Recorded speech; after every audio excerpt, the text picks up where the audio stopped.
Guys আসলে এতক্ষণ ভেবে জিগির করলাম, কিন্তু জিগিরে কাজ হলো না। ফিল্ডে ভালো খেলতে হবে আপনাদেরকেই।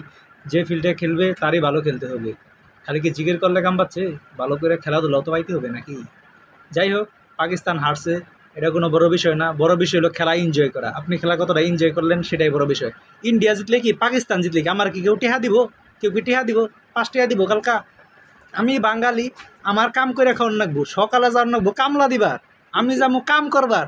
আমার ইন্ডিয়া জিতলে কি, বাংলাদেশ জিতলে কি? সবথেকে বড় কথা হচ্ছে যে যত বেশি সময় নিয়ে খেলতে পারবো সে তত বেশি ভালো। হ্যাঁ হ্যাঁ হ্যাঁ হ্যাঁ, এক্স্যাক্টলি এক্স্যাক্টলি। সময়টা হচ্ছে main। এই যে সময়টা যে ভালোভাবে খেলতে পারবো, সময়টা যে ভালোভাবে, এই যে যদি হ্যাঁ সময়টা যে এনজয় করতে পারবো, সেই যে আমি ধরুন এনজয় করলাম, খেলাটা লং টাইম দেখলাম, আমার ভালো লাগা কাজ করতেছে না।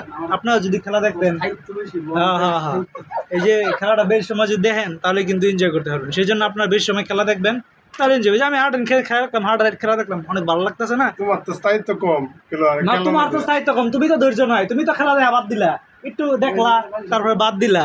এরা খেলা দেখতে পারে না, মজাটা বুঝে না, কি টান টান উত্তেজনা, টান টান উত্তেজনা।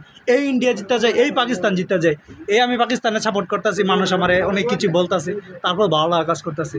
ঠিক আছে, খেলা জিতে বেঁচে থাক, খেলা যুগ যুগ ধরে চলতে থাক, আপনারা দেখতে থাকেন, এনজয় করতে থাকেন। এটা নিয়ে তো মারামারি হানাহানি করার কিছু দরকার নেই। খেলা জাস্ট খেলা, খেলা ইজ খেলা।